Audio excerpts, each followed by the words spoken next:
Okay. What's up, everyone? We are live with episode 10 of Yanks and Mets Pod. And boy, do we have a lot to discuss today.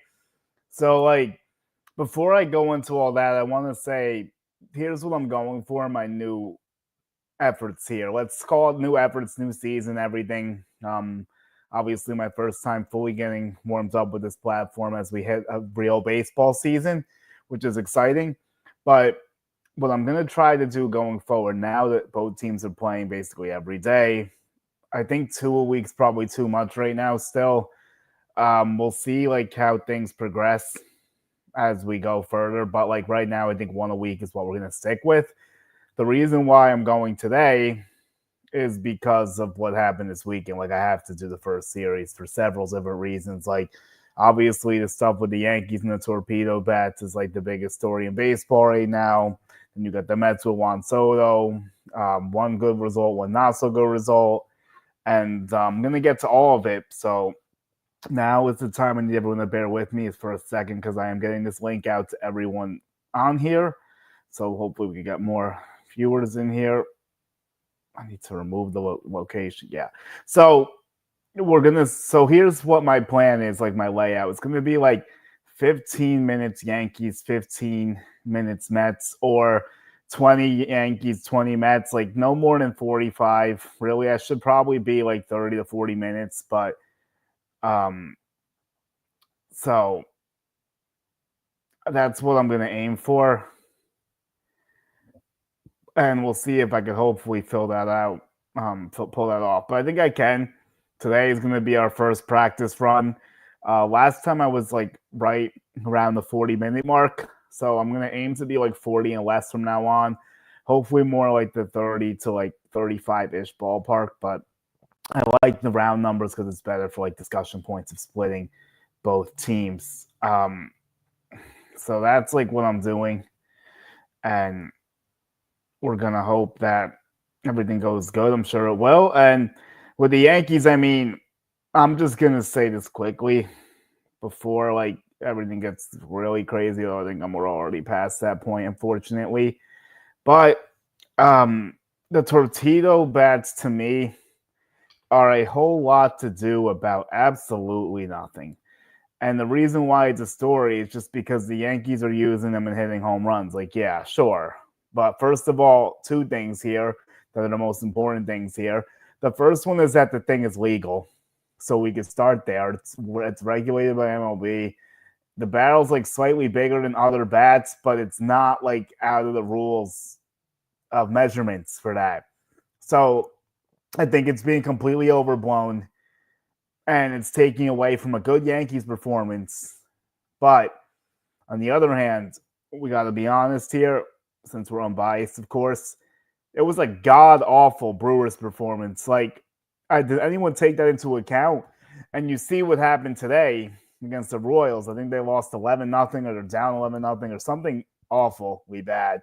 They're 0-4. They're an absolute mess. Their pitching is very, very bad.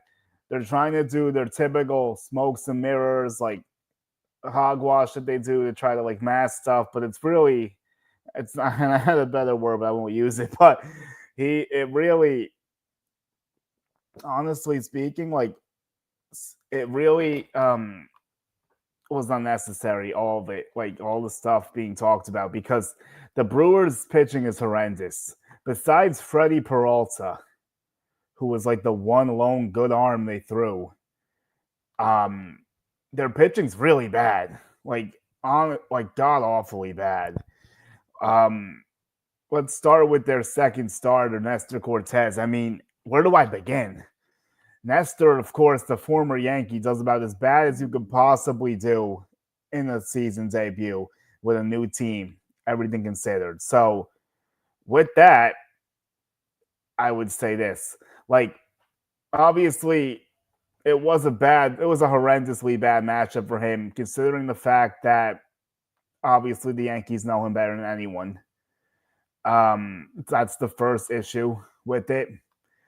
And then it's also the fact that I know they do struggle against lefties, yes, but they know exactly what Nestor's doing. He's not fooling anybody.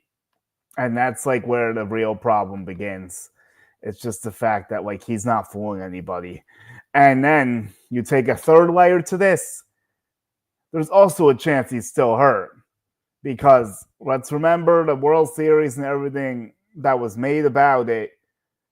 The main problem was that Nestor Cortez had not thrown the ball in over a month when he delivered that blow that Freddie Freeman won the game with. But he got there was a few other small pitches and other stuff that happened before that. But the main thing, obviously, and I'm not going to go deep into it, and this is like literally the last time I'm going to talk about it just because of the situation with Nestor coming back, which we're not going to see again because he's not going to be back in Yankee Stadium again for a while, if ever, potentially. Who knows what could happen. But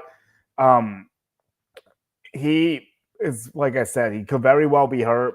He definitely has some stuff that could be like Tommy John worrisome.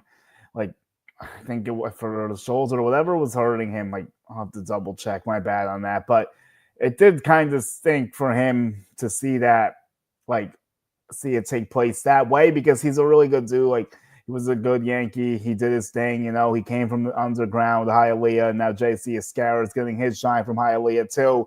So one thing I thought was dope was that they did the jersey exchange. That was really cool. I was really happy to see that. Obviously, like, it was a great result for the Yankees, no question there. Awful result for Nestor and the Brewers. And they might not be prepared for how bad things are going to be over there. Now, I'm not someone that likes to overreact, but I was very low on the Brewers before the year started, probably lower than most. And honestly speaking, it's because I really don't see that much talent on that team.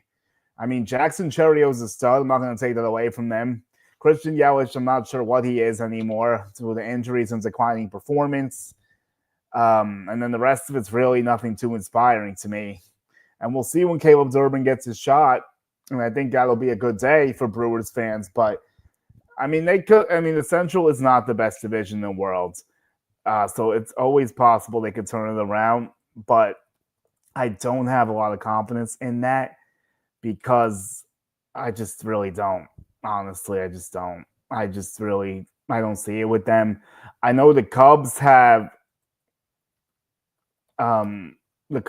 like some rough stuff going on with their pitching right now. And then the Reds were a little up and down this week too against the Giants. But I mean, it's so early in the season. Being 0-4 doesn't mean anything. I just don't like the Brewers team. But that's were 0-5 last year.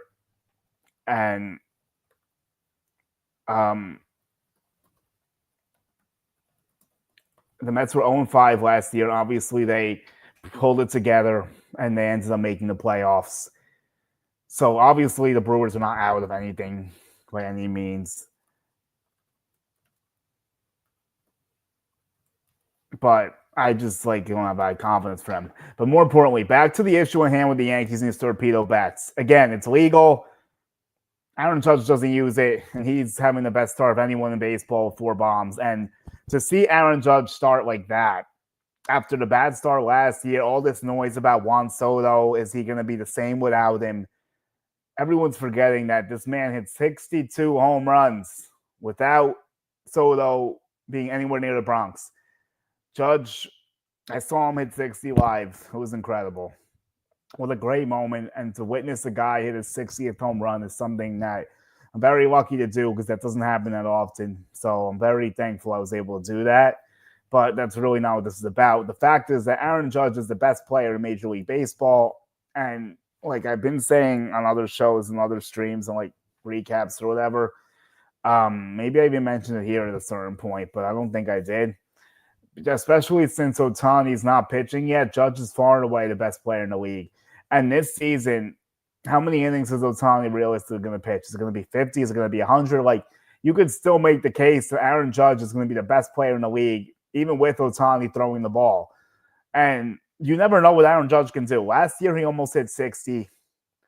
The year before, he obviously had a bad year because he got injured. No, I'm sorry, not a bad year, but bad because of an injury. He still hit 37 home runs. So, not to say he was bad luck running into that wall in LA.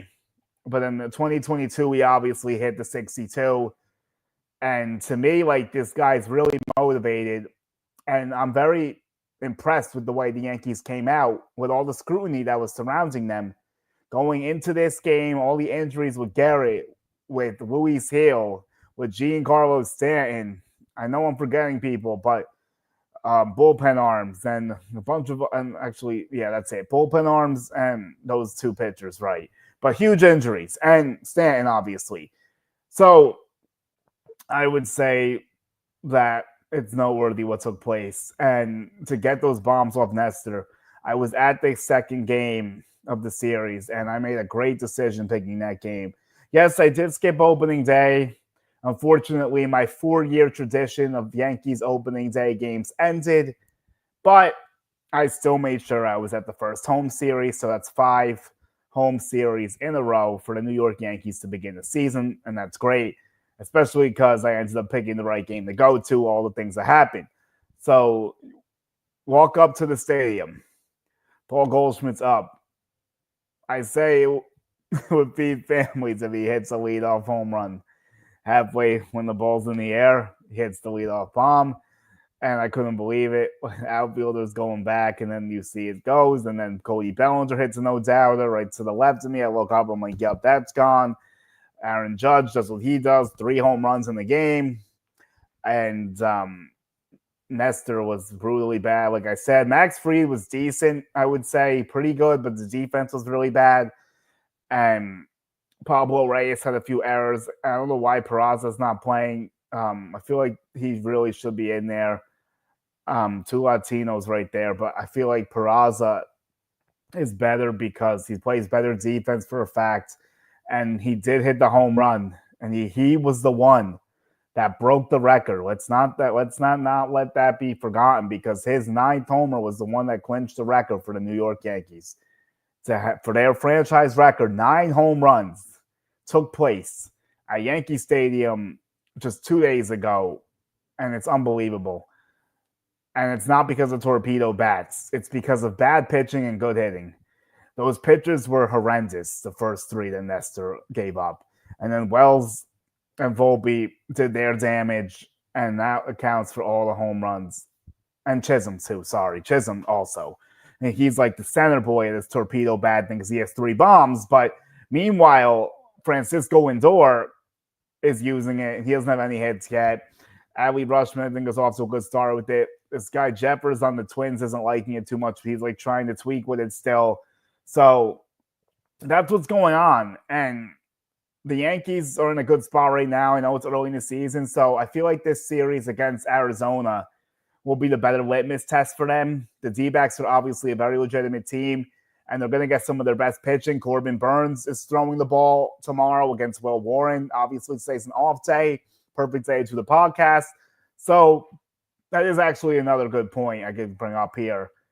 I think I'm going to end up swinging around these off days. Like, Monday is definitely a positive day, and Thursday is definitely a positive day for the season. So I think I'm going to tweet that out later and be like, podcast is going to come out on Thursdays and or Monday. Now, speaking of that, I got to get this thing on my other socials, so bear with me for a second, and then I'll go from there. But thanks to everyone that's been checking out this new show. I definitely appreciate it. So we'll see how all that looks. And I will say that I'm definitely thankful for support. It's been a fun ride. I appreciate all my friends, all my supporters, and even people that don't like me, because they are the reasons why I continue to do this. So thank you for giving me that extra motivation and that fuel, because I will always take that to the bank and always make people look stupid if they doubt me. So I'm going to continue to do what I have to do, obviously. Hoping to get the Mets home opener. We'll see what happens with that. Find out soon. Against the Astros, right? Yeah. So I will get to Mets later against the Astros to talk about what Soto did, Lindor's slow start, which I think is really a non-story because he always kind of starts slow. But to me, like honestly speaking, I think that I think that it's good to go personally, but we'll see. So like, how do I feel the Yankees are now? Like, do I feel differently than I did when I recorded my predictions podcast um, a few days ago before the last episode I did the previews for opening days? Like, here's my thing: it's really tough for me to say that I feel like 100% confident the Yankees will win the division based off 3 games.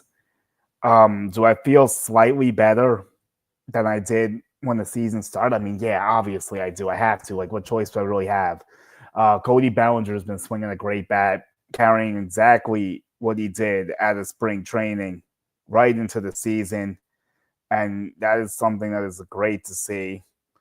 And that is something that's going to help the Yankees a long way. Even Goldschmidt, yes, I said the leadoff homer, but he was getting a few other hits too, going to right center, doing what he's got to do. Bellinger playing good defense, making the play in center field. So I think so that's all the good stuff. And obviously, Judge is amazing. Could be the best player in baseball, bar none, very easily. I think he is right now. Um, Jazz Chisholm, like I talked about with Jack Curry, and like I've mentioned on this podcast a few different times now. We were talking about prorating his numbers, and you look what he's doing now. He's got 3 bombs. I think it's 6 ribbies or 8.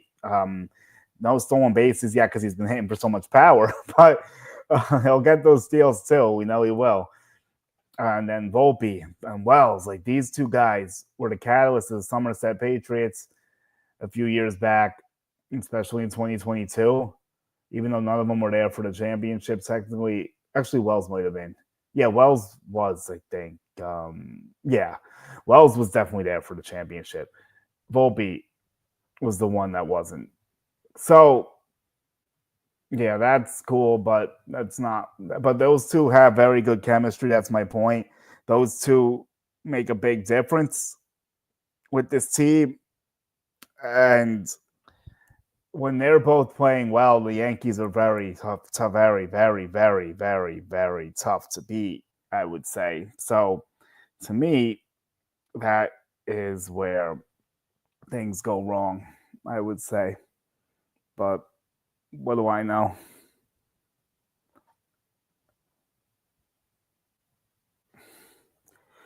Yeah, let me get that flash off. Sorry. So, thinking about everything that's going on now and like the other teams in the division that the Yankees have to battle, like how do I think they compare? That's the interesting question. So, the Royals beat up the Brewers very badly, like I was saying before, and I don't really think the Brewers were the best litmus test because of several different things I mentioned. I think they're a middle of the pack team. I think the Diamondbacks will definitely give the Yankees a better barometer of where they are. And then Ben Rice in a homer too. Devin Williams struggles. Am I really worried? No, because oh, thanks, Nippin. Sorry, I just saw the comments now. My bad, bro. Um, thanks. I appreciate you hopping in. Um,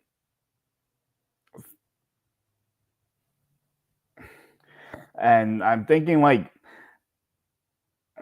I feel better because the Red Sox like didn't do too well this week. Orioles were 2-2, Blue Jays 2-2. Rays definitely underwhelmed against the Rockies. I thought they would sweep. They had a walk-off homer. It was definitely interesting to see them in Steinbrenner Field, how quick they fixed all that stuff, or really better term masked. But shout out to all the people that did that fix because like that was not an easy thing, and they turned it around very, very quickly. So that's a prop. That's a good job by all of them, I would say. But either way, either way, either way, um, I think they're in a better spot than I thought they would be, considering the injuries. But now is when things get testy because Marcus Stroman did like all right yesterday. But now you're getting into the really unknowns. I mean, I think Will Warren's going to be great, but he has to show at the MLB level he can be what he was in the other levels, which, again, I think he could do it, but it has to be shown, and they're going to need him to step up because he's going to be a part of this rotation for a long time, I think, especially because Clark Schmidt's going to be back semi soon. Luis Hill's going to be a while, so is it going to be Carrasco or Warren that goes? Both these guys are going to be pitching to keep their spots for when Clark comes back. Warren's going to get more opportunities because Carrasco's the fifth starter. He's going to skip his first start already. Warren's making his start. So Warren, I think they want him to win this job. I think he should win the job to stay in the rotation when it's all said and done. But he's got to go out there and do it. And then you look at Carlos Carrasco, a guy who's kind of on the fritz a little bit, kind of hanging on, hoping, and he got his chance here. So we'll see what he can do with it if he can extend his MLB career. So my one issue with the Yankees, besides Pablo Reyes, who I just don't think is very good, and I just think it was a bad decision to carry him, and they just didn't handle the roster properly because like the LeMahieu injury and other things. But that never should have been a thing. And yes, I know it's early, but like his track record's not good.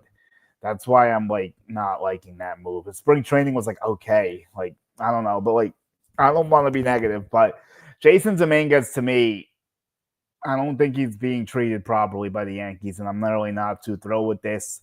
He's been pulled in 2 games already early for defensive things. I know there was one play he should have made yesterday when Cherio hit the ball potentially, but I mean, the catch probability was high, but it looks harder than like what they're saying it was. So I don't know, but he needs to play consistently to gain the trust of them in late game situations when everything's on the line. Because if you take his bat out of the lineup, it's going to be a problem, especially against right-handed pitching because he's obviously very good from the left side. But he's getting better from the right. But like, if you don't have him in there, that's another down back because like Trent Grisham's very hit or miss. I know he did good like in the short sample size that was seen this weekend, but the peaks and valleys of his career are very insane when you look at his offensive production. When you look at his defense, you know that's really good. But again, like the Yankees are going to need all the thing they can get. Like I don't look good this weekend, but like all this stuff is obviously not going to be sustainable. It's not like going to hold up. It just can't. But they need all the help they can get because you still don't know if Stanton's going to return. Yeah, they're saying he's swinging the bat and he's ramping up, but like I don't know how that injury is going to hold up when he starts his rehab. Like it's a very fickle thing. Like tennis elbows, it hasn't been fixed. Like he's trying to play through pain, so like definitely have to monitor that and see how that goes. But like I just think Dominguez should be given the full run. He like they already cost him in a bat or two. Like he's only 1 for 8. I know there's a few walks too. I definitely want to see him get hot with the bat so they make it harder to take him out offensively in the late stages. And also like yesterday, they were up 7-3. I don't really think it was necessary. Like, yeah, it's only a 4-run lead, but like they demolished them the day before.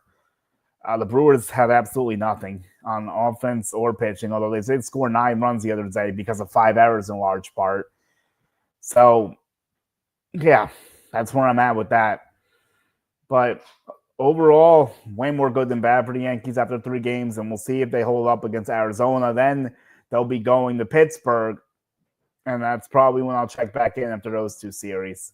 I don't think they're getting Skeens, which is unfortunate because I would have really liked to see him pitch.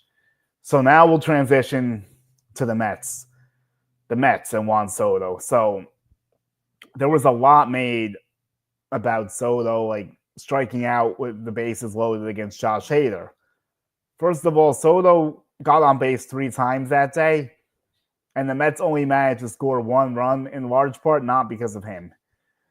Soto did what he had to do except that last at bat. He was ahead in the count, swung on a bad pitch. A little surprising.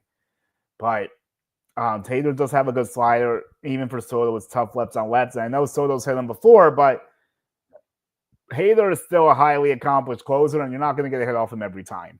And he's going to strike. He's going to strike people out on occasion.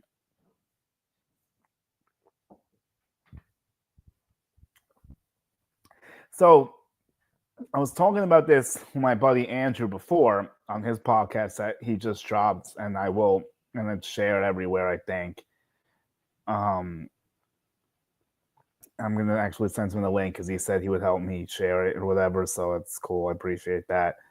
Um, yeah, so I think the Mets are going to be fine. They just didn't score a lot this week. They scored, I think, 5 runs. I think it was 2-1, 3-1, and they won 3-1. So I definitely seen that before. Like sometimes, I don't know what it is about that ballpark, but like sometimes the offenses go to die there randomly. If they don't use the Crawford box, well, Soto launched it to the second deck, and that was an absolute demolished shot. And that was like that was the easiest home run ever to call because he didn't hit one the first game. He struck out to end the game. Like you knew he was going to come in with that fire and that energy, and he blasted that ball to the second deck. He has great numbers against the Astros too, like phenomenal numbers. At that ballpark as well. So he likes sitting there, but I don't know. Sometimes things get funky there. I went there one time and like I know Jesus and everyone there holds it down in Houston. It feels like this is gonna sound a little bit strange, maybe, but it feels like the lighting's almost a little bit off to me. I don't know, like especially when they close the roof, but I'm sure it's fine. And like obviously there've been big games there before. I'm just not sure exactly what it is, but sometimes the offenses don't play well. I mean, yeah, the Astros pitching is good too, but it's not what it used to be. Opening day, Valdez pitched. He did a good job. The second game was Brown, and the third game was Arrighetti. So they beat Brown. They lose to Valdez and Arrighetti. Arrighetti is a good young pitcher, though, so I can see why I would struggle against him. Francisco Lindor was quiet. He was 0 for 11 so far. Again, like I said earlier, I'm not worried about him at all. He started slowly almost every single April. No one knows why, but by the time May and June hits, he looks great. That's why he wasn't an all-star last year, because he started so slow. He couldn't make up his slow start, and he almost did, and you could argue he should have. Maybe Alonso shouldn't have gone to the home run derby in the all-star game and whatnot, but like the point remains that he's going to be fine because he's a really good baseball player and he's a really well-rounded baseball player, and he's always going to be fine. Alonso, I'm trying to see what he did too. Like, I couldn't watch as much because like Yankees were on too, but I did watch every part. I watched like the full game yesterday, or not yesterday, the full game Friday because the Yankees weren't playing, and I watched parts the other 2 days. So Angel Acuna got a little bit of time. Only played one game. Well, he only hit 4 times, 3 games. Him and Beatty is a situation I'll get into soon. Alonso hasn't done much yet. That's what I was saying. He got 1 for 9. Marte's 1 for 5. Like, yeah, there's really not a lot going on here because they didn't hit. Soto led the team in hits, of course, with 4, hitting 400, doing what he's got to do, 1 bomb, 2 RBIs. So everything's completely 4 walks. Like, of course, like he's always going to do that. And he's doing just what he needs to do. He just had 1 bad result. Brandon Nimmo is struggling too. He's 2 for 11. Luis Torrens is doing all right so far, 2 for 7. And Jesse Winker has a hit. Vientos, Taylor, Marte, and like I said, Alonso was 1. Brett Beatty also went 0 for. He was 0 for 5 in 2 games. So to me, and no walks either. I don't know if there was like a sacrifice or something else there, but to me, like he definitely needs to get it going just because of the expectations that have been placed on him. He only got 2 at bats. I guess they pulled him for. Oh, he came in that day because he wasn't starting originally. Okay, all right, got it. And then they probably pulled him the other day, or he only got 3 at bats because they barely got any hits. Right? Okay, so I think he's going to be fine. The reason I'm saying he needs to start hitting better sooner is only because the Met fans, like, they're on this guy's back, and I still think he's a great player. I think he's going to be a very good big leaguer. I think the questions concerning is like the sample size of MLB and his production's not there still. But again, like I will specify, I do believe it. And based off what I saw in spring, and yes, I know it doesn't translate, but always. But I do think that he looked good at second base and third when in the spring. He's making good plays. I know when the lights turn on, maybe it's a little bit tougher because he hasn't really played second in MLB, but I think he can do it. Obviously, you'd probably like him at third, but then there's Mark Vientos. There will be definitely some times I feel like they'll definitely do the Vientos first, like Alonso DH or other way around, or do Alonso first, Vientos DH, and then Beatty at third. I can definitely see a few of those. And I think Brett needs to get a full runway here, as full as they could possibly make it except I guess left-handed pitchers. But I do think that he deserves a full headway here. Give him a few at bats and see what he can do. I think he's earned the opportunity at this point, because if he can't do it now, when is it going to be? It's a make or break year for Brett Beatty. No fans or buts. He's 25. He was an elite prospect, and we're going to see this year, I think, if he can live up to that billing. And I'll finally say I do believe that he can do it. We'll see if he proves me right in the next coming time or whatever. But I just think there's more in there. Just needs to get that consistent path of playing time and get into that good rhythm that we've seen him hit in the minors, spring, and other situations, because I definitely think it's there. I definitely do still. I mean, the most in 2023, okay, he got a decent run in 23. He got 353 at bats, so that's close to the full amount you would want to see. And he wasn't great, but he was only really a rookie that year. He was 23 still, so I think he has the tools to be good. Is the bottom line here, and we'll see if he can live up to it. So their pitching was actually pretty decent over the weekend, because the Mets didn't give up a lot of runs. They just didn't score a lot of runs. Clay Holmes, his first time out, he didn't get through 5. He gave up 3 runs. He definitely struggled a little bit. Command wasn't exactly there. He was kind of probably throwing the sinker too much. I still think he's going to be an adequate starting pitcher. Is he an ace? No, absolutely not. He's not an ace. He could be a mid to back end guy, I think, which is fine. And the Mets need him because they have all these injuries. So there's definitely a case to be made that he's going to be very important to them. The question is, does he tail off for the 125 innings? Does he get to 150? Because he's definitely never thrown 100 innings before. And now I will look at his career high. I meant to do this earlier, but we will do this now. And if I had to guess, it's probably in the 70s or 80s. Let's see. How many has he pitched? Yep, 70. But it wasn't since 2021.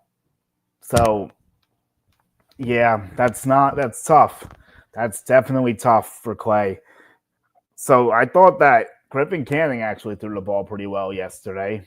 That could be a nice little Stearns and Hefner project working there. And McGill was really, really good. So can the Mets get a similar jump that they got from Peterson last year with McGill this year? That's going to be the biggest question. If they can get something close or similar to that, then McGill can end up being a decent part of the rotation. Griffin Canning, again, a nice little project guy, has some cool stuff. Looking pretty good so far. And then to me, I thought it was interesting how the Mets played the back ends of their bullpen with all that stuff, because back ends are a starting rotation, because Peterson is in theory the 4 when he should probably be the 2, and Senga is the 5 when he should definitely be the 1. But I think they're doing that to limit his innings. So okay. But Peterson, I guess, his throw days were off, because I saw him pitch at spring training. He was really good against the Astros. And he definitely looked like he was ready to take the ball quickly. But I think because it didn't hit the right time, it was a little bit tough to time it up for the first 3 games of the year, I guess. But he is definitely, to me, he is their second best starting, with the potential to be the best if Senga can't fully hold up. That's how I view that. So I would say that's a good indication of what I think with their pitching. And today they're playing the Marlins, and we'll see. Let's see how they're doing real quick, if I got any info or news on that, because we are live during the game. Marlins are up 1-0. Okay.